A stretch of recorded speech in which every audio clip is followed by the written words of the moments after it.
3 years ago, when I moved to Poland, I couldn't even imagine what I was going to face here.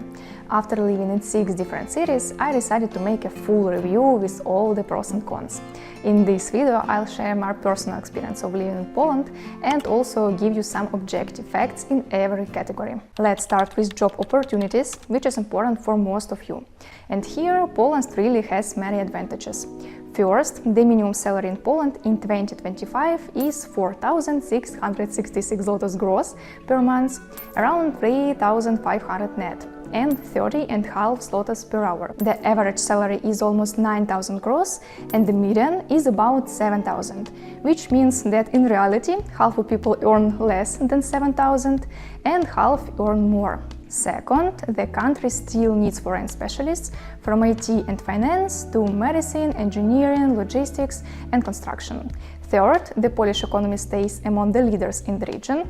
GDP growth is around 3–4%, unemployment is about 3% according to Eurostat, and around 5% officially registered by GUS. And finally, young people under 26 don't pay income tax, up to a certain limit. The downside here is, of course, taxes for businesses, even though they're still competitive compared to the EU. 19% for most companies and 9% for small businesses with annual turnover under 2 million euros. Another minus is the language, but more on that later. When it comes to the cost of living in Poland, here is what I'd highlight now. The biggest advantage is still relatively low prices for groceries and transport, especially compared to Germany. But housing, that's more of a minus. Rent prices in the last few years went up a lot, and real estate prices are extremely high. Medical, utility and other services can also be a heavy burden for a family budget. For example, the average rent for a two-room apartment in big Polish cities is now between 3,400 and 5,000 zlotys. In smaller towns, 2,300 to 3,000 zlotys, not including utilities and service fees. On average, groceries can cost 1,200–1,500 zlotys per person and transport around 110–150 zlotys. I shared even more prices and the full breakdown of our expenses in another video, so check it out later. Many people would count the Polish climate as a minus, and in some ways they're right. There are a lot of gray days here, up to 200 per year, short days in winter and generally cool weather. For example, it's colder here than in Bulgaria, Spain or Portugal, but warmer than in Norway, Sweden and Finland. But there are also obvious pluses. The seasons are clearly different, winters aren't extremely cold, summers are comfortable for walks and outdoor activities, and extreme weather events are rare. In 3 years I experienced a few very windy and rainy days, one drought, and once there was flooding in southern Poland because of a strong cyclone. Yes, it happens, but objectively, not often. Nature in Poland is honestly a huge advantage. First of all, because of its variety. There are mountains, seas and forests, and besides the sea, Poland has plenty of beautiful lakes, rivers, reservoirs and all quarries. The country is also famous for its national parks. There are 23 of them, including the amazing Tatram National Park, which we already visited together. Poland also puts effort into protecting nature, so many areas remain clean and ecological. And parks here are everywhere. Super clean and well-maintained, even in small towns. When it comes to the Polish language, for English speakers it's usually quite difficult, unlike Slavs, who find it easier because of the similarities. For example, as a Ukrainian, I can understand many words even without a high level. English speakers have to learn almost everything from scratch. The main challenges are grammar with its cases, unusual pronunciation, and letters with diacritics that don't exist in English. Of course, in big cities you can manage with English for a while, but for work, documents and normal everyday life, sooner or later you'll need Polish. Now let's move on to transport. And here the situation is mixed as well. On the one hand, Poland's railway network is really well developed. Trains are a convenient way to travel both within cities and between them. There are even high-speed trains and the seats are very comfortable. But at the same time, it's important to remember that train delays are quite common. Public transport is also well developed. It usually runs on schedule. You can buy tickets easily through apps we use, jak dojady. Monthly passes help you save money, there are discounts, more vehicles have air conditioning or heating, there are night buses, and construction work is actively improving the system. But of course, there is always a but. Rush hours are terrible. Personally, I hate buses in these moments and always prefer the metro or trams, because I also get motion sickness. Add crowds and slow traffic on top of that, it's just awful. That's why I'm so happy to work remotely. Roads are often wide, in great condition, and what's important, there are comfortable sidewalks almost everywhere. Unlike in Bulgaria, where we lived before. For drivers, there are fast highways, lots of gas stations and services, and plenty of parking in public places. But gas is quite expensive, around 6 zlotys per liter. Main highways are toll roads, traffic rules are strict, fines are high, and of course there are traffic jams. Parking in city centers is also difficult and pricey, usually between 4 and 7 zlotys per hour. What's also great is that you can easily travel between cities by buses like Flixbus. There are many international airports, and there are no border checks between Schengen countries, which makes traveling much easier. But one downside, taxis are also quite expensive, especially in Warsaw. And they can't skip my admiration for Poland's bike infrastructure. Across the country, there are over 500 cycling routes of different levels and lengths. Many of them are incredibly scenic, for example, in the mountain regions. When we lived in Novi Targ, we rented bikes at Decathlon and cycled through the most beautiful villages and nature spots. But it was quite pricey, around 60 zlotys per day. Rentals through Vetorilo and other city bike services can even be free if you switch bikes every 20 minutes or whatever the app states. The process is super easy, and I personally often use it to get around the city or ride in the forest. There are also plenty of bike parking spots and stations with tools for repairs. What's especially sad about Poland is the air quality. According to 2023 data, among European countries, Poland is still one of the most polluted, especially in winter. The main reason is coal, which is still used to heat homes. Other factors are industry, transport, agriculture, and even geography. On IQ Air, you'll usually see a yellow rating and PM2.5 particles several times above the safe level. That basically means you can lose up to 1.5 years of life because of higher risks of respiratory and cardiovascular diseases, unless you follow safety rules. Write plus in the comments if you'd like me to make a separate video about this topic with all the details and recommendations. For example, last winter we bought an air purifier, special masks, and in the cold season we check air quality every single day. The good thing is that Poland is actively working on this issue, replacing coal with cleaner technologies and creating low-emission zones for cars. But of course, it takes time. Since we are on the topic, I also want to mention that Poland has a well-developed waste sorting system. There are 5 main categories: paper, plastic and metal, glass, bio, and mixed waste. From time to time they also collect bulky items, and there are special points for electronic waste and batteries. The question is how consciously people actually sort their trash and what happens to it afterwards. But improvements are happening, and Poland is moving forward in this area. Now that you've got a closer look at the quality of life in Poland, it's time to talk about legalization. In general, the process has 3 main steps. The first step is Karta Pobytu, or temporary residence permit. This is the basic document that allows you to live and work legally in Poland. You can apply for it on the basis of work, studies, or family. The application process usually takes 6 to 15 months, depending on the voivodeship.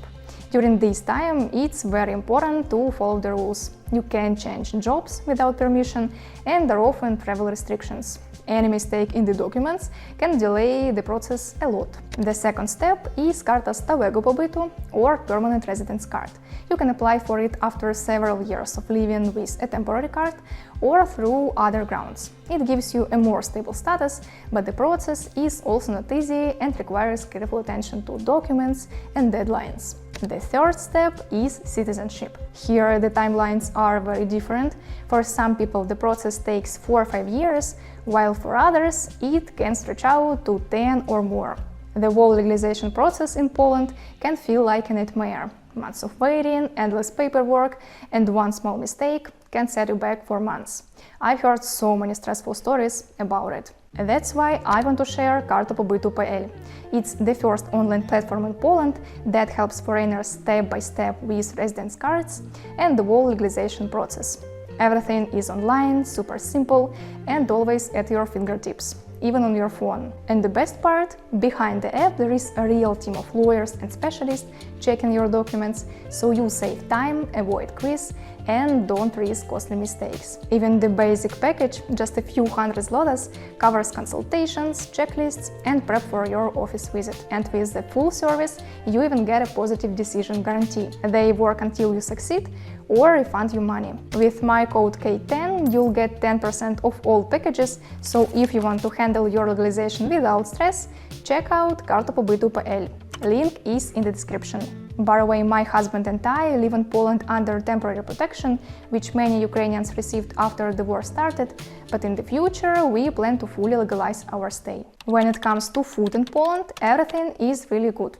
As I already mentioned, prices are quite low, everything is fresh, and the variety is big, at least in the popular supermarkets. The only thing is that on most Sundays and holidays, almost nothing is open, except Żabka stores, and that's important to remember.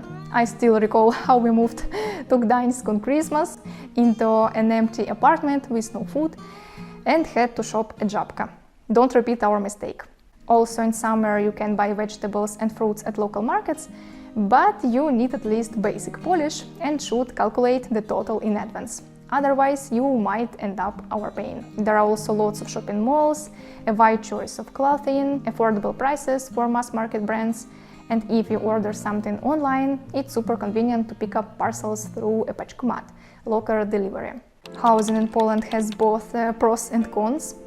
On the plus side, there are many offers and rental prices are still lower compared to Western Europe. Back in Bulgaria, we paid similar amount, but with worse renovations and cockroaches. We usually rent short-term through Airbnb, so I can't speak much about local agencies, but for us, there haven't been any issue. Long-term renting is more difficult. Landlords often require a naim okazionalny, a document that allows them to evict you quickly if you don't pay. Just one of those bureaucratic details.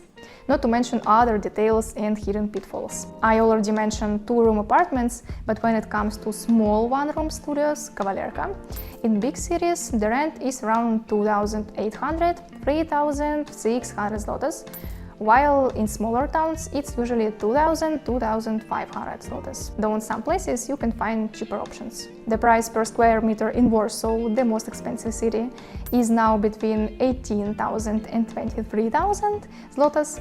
In smaller towns it's about 9,000–13,000. So even with a higher than average salary, let's say around 10,000 zlotys gross, saving up for an apartment takes a long time. And if you take a mortgage, the final cost of the property will be almost double. What I especially love about Poland is that you can travel endlessly without even leaving the country. And basically all my videos are proof of that. Poland has 17 UNESCO World Heritage Sites. We've already visited the Wieliczka salt mine, the Teutonic Castle in Malbork, the old towns of Kraków and Warsaw, and the Centennial Hall in Wrocław. The country is full of castles and palaces, nature reserves, old towns, unusual museums, ethnographic villages, and unique places. For example, did you know that Poland has a real desert, a primeval forest, and a region with 2,000 lakes?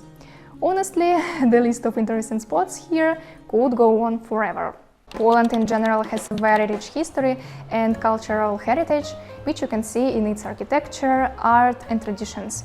The most important holidays for Poles are Christmas, Easter, All Saints' Day, and Independence Day. Among the more unusual traditions are Tłusty Czwartek, when everyone eats as many donuts as possible, and the drawing of Marzanna to welcome spring. Polish food is honestly amazing and is in my personal top. The dishes are hearty, flavorful, and feel very homemade. My favorites are żurek and pierogi. In any situation when I don't know what to order, I go for them. And yes, restaurants here, especially the service, quality and taste of the food, are definitely a big plus, in my opinion. Overall, Polish people are very friendly and open. For me, it was unusual that neighbors always greet each other. In 3 years of living here, I haven't had a single conflict with Poles. Of course, like in any country, there are people who aren't happy about immigrants, but in my experience, that was mostly online or just in a couple of minor situations in real life. Poland is a very patriotic country, and you can feel it in conversations about politics and history, especially when it comes to Germany and Russia. Ukraine is also a topic, but to a lesser extent. And it's important to say, Poles gave huge support to Ukrainians as well as to many other foreigners. At the same time, Poles are quite conservative, especially in matters of family, religion and social rights. For example, abortion is banned here, attitudes toward the LGBT community are mixed, and the church has a big influence. Around 80% of people identify as religious. And yes, exorcism is still practiced here. So how about safety in Poland? The good news is that crime rates are among the lowest in the EU. Serious crimes are rare, and at least in big cities you can feel safe. Police presence is strong and the risk of terrorism is lower compared to many other European countries. But pickpocketing and online scams are common. Personally, I've never been affected, though I often get fake messages about loans and constant calls from call centers. To make it easier, I set up my phone so that any calls marked as spam get blocked. In public places you just need to stay alert, but it's nothing like Spain, where tourists get robbed all the time. This sense of safety also shows in migration policy. Unlike Germany, which accepts refugees from many parts of the world, Poland takes a more cautious approach. The main support and solidarity are directed toward neighbors, first of all Ukrainians, but apart from that, there are also many migrants from Belarus, Georgia, India, Nepal and other Asian countries, mostly people who come to work or study. And yes, fines. There are a lot of them, and it's important to know about it. In general, in Poland, all official matters are solved strictly by law, and any attempt to give bribe is considered a serious crime. My favorite topic, healthcare. In Poland, healthcare is divided into public and private.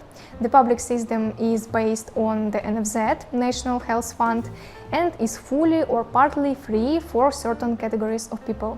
But the waiting list under NFZ can last for months or even years, and before you can see any specialist, you always need to go through a general practitioner first. That's exactly why we always choose private care. It's obviously not cheap, but it offers more options, much shorter waiting times. Sometimes you can get an appointment the very next day, and you don't need a referral. What's convenient is that Poland has its own medical portal, Znany Lekarz. It makes it really easy to find the right doctor. You enter your city, specialty and language, then choose the best rated specialist based on reviews and experience. Booking takes just a couple of clicks, and you usually pay at the clinic. And the nice part is that many doctors speak not only Polish. As for the results of treatment, I've had different experiences, but mostly positive, especially with dentistry in Warsaw. The cost of private medical services is quite affordable compared to the quality. Consultation usually costs between 150 and 300 zlotys. Dental services and basic tests are cheaper than in Germany, France or the UK. At the same time, private clinics are actively growing in Poland and modern medical technologies are being introduced. And yes, most medicines here are only available with a doctor's prescription. The exceptions are basic vitamins and the simplest over-the-counter drugs. Ambulances can be called only in emergencies, when there is a real threat to life. Dentistry, however, can get very expensive. For example, a dental implant can cost around 8,000 zlotys. That's from my personal experience. Another reason why many migrants come to Poland is higher education. Just like in healthcare, here you find a balance between affordable prices and good quality. On average, a year at a Polish university for foreigners costs between 2,000 and 5,000 euros. For comparison, in the UK it's from 10,000 to 40,000 euros, and in the US from 20 to 35 euros per year. Another plus is that many programs are available not only in Polish, but also in English. And Polish diplomas are recognized in other EU countries, which opens up opportunities for work or further studies abroad. Infrastructure for children in Poland is also well organized, which is important for families. Education here is mandatory and includes everyone, even children of migrants. The system looks like this: a preparatory 0 class, then 8 years of school, after that 4 years of high school, lyceum, or 5 years of technical school, technicum, and then university, 3 to 5 years depending on the program. Schools use a 6th grade system, where 1 is the lowest and 2 is already a passing grade. Recently, homework was cancelled for younger students, and for older ones it became optional, an approach very different from what many people are used to. Education is mainly in Polish, but for kids who don't speak the language, schools provide extra classes to help them adapt. In big cities you can also find schools with English language programs, which makes integration much easier for foreigners. Kindergartens are a bit more complicated. They exist, of course, but in public ones there are often long waiting lists. Playgrounds in Poland are definitely a plus. They are modern, safe, often fenced, and well equipped. At the same time, Poland is going through a demographic crisis. Birth rates are falling, the population is shrinking, and this is already affecting the education system and infrastructure for kids. Now let's talk about pets. In Poland, people treat animals with great care and responsibility. That's why you'll rarely see stray cats, and you basically won't see stray dogs at all. Honestly, you are more likely to meet a wild boar. There are many animal shelters, and animal protection laws are very strict. Cruelty to animals can lead up to 5 years in prison. And if you don't clean up after your dog or walk it without a leash, you can be fined up to 500 zlotys, not to mention more serious violations. Microchipping pets isn't required, but is strongly recommended, because if your pet gets lost, it's much easier to find them with a chip. Dog registration is usually mandatory, while cats and other pets are often not. Another important detail: there is an annual dog tax that can cost up to 170 zlotys, depending on the municipality. Interestingly, in Warsaw, for example, there is no such tax at all. In general, pet infrastructure in Poland is well developed. There are many parks, special dog zones. I often see water bowls outside cafes, and veterinary services are high quality, but reasonably priced, usually cheaper than in Germany. The downside is that finding pet-friendly housing can be tricky, and there are some restrictions on visiting public places with pets. Now, for those who love an active lifestyle and networking, Poland has plenty of that. Every city has local communities on Instagram, Telegram or Facebook, where you can easily find event listings, festivals, concerts, exhibitions, sports events and more. There is also a big expat community in Poland. Thanks to that, you can find events and meetups in many languages, including English. There are regular workshops, creative evenings, business events, and networking sessions. In many cities, you'll find businesses run by foreigners, dental clinics, beauty salons, book clubs, and marketplaces aimed at expats. And overall, hearing English or finding English-speaking services in larger cities is very common. All of this makes integration much easier and life more comfortable for newcomers. If this video was helpful for you, let me know in the comments, and make sure to share what you see as the biggest pro and con of living in Poland. I'd love to read your thoughts. And if you want to see all the prices and our personal expenses in Poland, check out the video you see on the screen right now. See you very soon. Bye!